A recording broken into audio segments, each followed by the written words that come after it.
Chapter 1. Mr. Jones of the Manor Farm had locked the hen houses for the night, but was too drunk to remember to shut the pop holes. With the ring of light from his lantern dancing from side to side, he lurched across the yard, kicked off his boots at the back door, drew himself a last glass of beer from the barrel in the scullery, and made his way up to bed, where Mrs. Jones was already snoring. As soon as the light in the bedroom went out, there was a stirring and a fluttering all through the farm buildings. Word had gone round during the day that old Major, the prize middle white boar, had had a strange dream on the previous night and wished to communicate it to the other animals. It had been agreed that they should all meet in the big barn as soon as Mr. Jones was safely out of the way. Old Major, so he was always called, though the name under which he had been exhibited was Willingdon Beauty, was so highly regarded on the farm that everyone was quite ready to lose an hour's sleep in order to hear what he had to say. At one end of the big barn, on a sort of raised platform, Major was already ensconced on his bed of straw, under a lantern which hung from a beam. He was 12 years old and had lately grown rather stout, but he was still a majestic-looking pig with a wise and benevolent appearance in spite of the fact that his tuches had never been cut. Before long, the other animals began to arrive and make themselves comfortable after their different fashions. First came the 3 dogs, Bluebell, Jessie, and Pincher, and then the pigs, who settled down in the straw immediately in front of the platform. The hens perched themselves on the window sills. The pigeons fluttered up to the rafters. The sheep and cows lay down behind the pigs and began to chew the cud.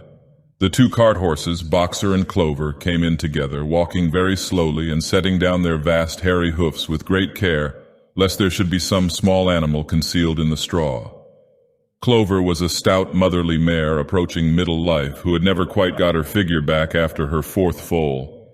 Boxer was an enormous beast, nearly 18 hands high and as strong as any 2 ordinary horses put together. A white stripe down his nose gave him a somewhat stupid appearance, and in fact he was not of first-rate intelligence, but he was universally respected for his steadiness of character and tremendous powers of work. After the horses came Muriel, the white goat, and Benjamin, the donkey. Benjamin was the oldest animal on the farm, and the worst-tempered. He seldom talked, and when he did, it was usually to make some cynical remark. For instance, he would say that God had given him a tail to keep the flies off, but that he would sooner have had no tail and no flies. Alone among the animals on the farm, he never laughed. If asked why, he would say that he saw nothing to laugh at. Nevertheless, without openly admitting it, he was devoted to Boxer. The 2 of them usually spent their Sundays together in the small paddock beyond the orchard, grazing side by side and never speaking. The 2 horses had just lain down when a brood of ducklings, which had lost their mother, filed into the barn, cheeping feebly and wandering from side to side to find some place where they would not be trodden on. Clover made a sort of wall round them with her great foreleg, and the ducklings nestled down inside it and promptly fell asleep. At the last moment, Molly, the foolish, pretty white mare who drew Mr. Jones's trap, came mincing daintily in, chewing at a lump of sugar. She took a place near the front and began flirting her white mane, hoping to draw attention to the red ribbons it was plaited with. Last of all came the cat, who looked round as usual for the warmest place and finally squeezed herself in between Boxer and Clover. There she purred contentedly throughout Major's speech without listening to a word of what he was saying. All the animals were now present except Moses, the tame raven, who slept on a perch behind the back door. When Major saw that they had all made themselves comfortable and were waiting attentively, he cleared his throat and began, "Comrades, you have heard already about the strange dream that I had last night, but I will come to the dream later. I have something else to say first. I do not think, comrades, that I shall be with you for many months longer, and before I die, I feel it my duty to pass on to you such wisdom as I have acquired. I have had a long life. I have had much time for thought as I lay alone in my stall, and I think I may say that I understand the nature of life on this earth as well as any animal now living. It is about this that I wish to speak to you. Now, comrades, what is the nature of this life of ours? Let us face it. Our lives are miserable, laborious, and short. We are born, we are given just so much food as will keep the breath in our bodies, and those of us who are capable of it are forced to work to the last atom of our strength. And the very instant that our usefulness has come to an end, we are slaughtered with hideous cruelty. No animal in England knows the meaning of happiness or leisure after he is a year old. No animal in England is free. The life of an animal is misery and slavery, that is the plain truth. But is this simply part of the order of nature? Is it because this land of ours is so poor that it cannot afford a decent life to those who dwell upon it? No, comrades, 1,000 times no. The soil of England is fertile, its climate is good, it is capable of affording food in abundance to an enormously greater number of animals than now inhabit it. This single farm of ours would support 12 horses, 20 cows, hundreds of sheep, and all of them living in a comfort and a dignity that are now almost beyond our imagining. Why then do we continue in this miserable condition? Because nearly the whole of the produce of our labor is stolen from us by human beings. There, comrades, is the answer to all our problems. It is summed up in a single word: man. Man is the only real enemy we have. Remove man from the scene, and the root cause of hunger and overwork is abolished forever. Man is the only creature that consumes without producing. He does not give milk, he does not lay eggs, he is too weak to pull the plow, he cannot run fast enough to catch rabbits. Yet he is lord of all the animals, he sets them to work, he gives back to them the bare minimum that will prevent them from starving, and the rest he keeps for himself. Our labor tills the soil, our dung fertilizes it, and yet there is not one of us that owns more than his bare skin. You cows that I see before me, how many thousands of gallons of milk have you given during this last year? And what has happened to that milk which should have been breeding up sturdy calves? Every drop of it has gone down the throats of our enemies. And you hens, how many eggs have you laid in this last year, and how many of those eggs ever hatched into chickens? The rest have all gone to market to bring in money for Jones and his men. And you, Clover, where are those 4 foals you bore, who should have been the support and pleasure of your old age? Each was sold at a year old. You will never see one of them again. In return for your 4 confinements and all your labor in the fields, what have you ever had except your bare rations and a stall? And even the miserable lives we lead are not allowed to reach their natural span. For myself, I do not grumble, for I am one of the lucky ones. I am 12 years old and have had over 400 children. Such is the natural life of a pig. But no animal escapes the cruel knife in the end. You young porkers who are sitting in front of me, every one of you will scream your lives out at the block within a year. To that horror we all must come. Cows, pigs, hens, sheep, everyone. Even the horses and the dogs have no better fate. You, boxer, the very day that those great muscles of yours lose their power, Jones will sell you to the knacker, who will cut your throat and boil you down for the foxhounds. As for the dogs, when they grow old and toothless, Jones ties a brick round their necks and drowns them in the nearest pond. Is it not crystal clear then, comrades, that all the evils of this life of ours spring from the tyranny of human beings? Only get rid of man and the produce of our labor would be our own. Almost overnight we could become rich and free. What then must we do? Why, work night and day, body and soul, for the overthrow of the human race. That is my message to you, comrades. Rebellion.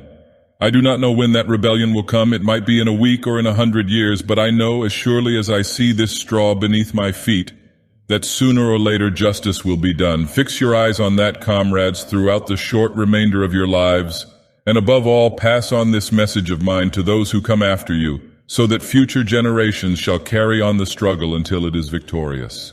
And remember, comrades, your resolution must never falter. No argument must lead you astray. Never listen when they tell you that man and the animals have a common interest, that the prosperity of the one is the prosperity of the others. It is all lies. Man serves the interests of no creature except himself, and among us animals let there be perfect unity, perfect comradeship in the struggle. All men are enemies, all animals are comrades. At this moment there was a tremendous uproar. While Major was speaking, 4 large rats had crept out of their holes and were sitting on their hindquarters listening to him. The dogs had suddenly caught sight of them, and it was only by a swift dash for their holes that the rats saved their lives. Major raised his trotter for silence. "Comrades," he said, "here is a point that must be settled. The wild creatures, such as rats and rabbits, Are they our friends or our enemies? Let us put it to the vote. I propose this question to the meeting, are rats comrades? The vote was taken at once, and it was agreed by an overwhelming majority that rats were comrades. There were only 4 dissentients, the 3 dogs and the cat, who was afterwards discovered to have voted on both sides. Major continued, I have little more to say. I merely repeat, remember always your duty of enmity towards man and all his ways. Whatever goes upon 2 legs is an enemy. Whatever goes upon 4 legs or has wings is a friend. And remember also that in fighting against man we must not come to resemble him. Even when you have conquered him, do not adopt his vices. No animal must ever live in a house, or sleep in a bed, or wear clothes, or drink alcohol, or smoke tobacco, or touch money, or engage in trade. All the habits of man are evil. And above all, no animal must ever tyrannize over his own kind. Weak or strong, clever or simple, we are all brothers. No animal must ever kill any other animal. All animals are equal. And now, comrades, I will tell you about my dream of last night. I cannot describe that dream to you. It was a dream of the earth, as it will be when man has vanished. But it reminded me of something that I had long forgotten. Many years ago, when I was a little pig, my mother and the other sows used to sing an old song of which they knew only the tune and the first 3 words. I had known that tune in my infancy, but it had long since passed out of my mind. Last night, however, it came back to me in my dream, and what is more, the words of the song also came backwards, I am certain, which were sung by the animals of long ago and have been lost to memory for generations. I will sing you that song now, comrades. I am old and my voice is hoarse, but when I have taught you the tune, you can sing it better for yourselves. It is called Beasts of England. Old Major cleared his throat and began to sing. As he had said, his voice was hoarse, but he sang well enough. And it was a stirring tune, something between Clementine and La Cucaracha. The words ran, Beasts of England, beasts of Ireland, beasts of every land and clime, hearken to my joyful tidings of the golden future time. Soon or late the day is coming, tyrant man shall be o'erthrown, and the fruitful fields of England shall be trod by beasts alone. Rings shall vanish from our noses, and the harness from our back, bit and spur shall rust forever, cruel whips no more shall crack. Riches more than mind can picture, wheat and barley, oats and hay, clover, beans, and mangel wurzels shall be ours upon that day.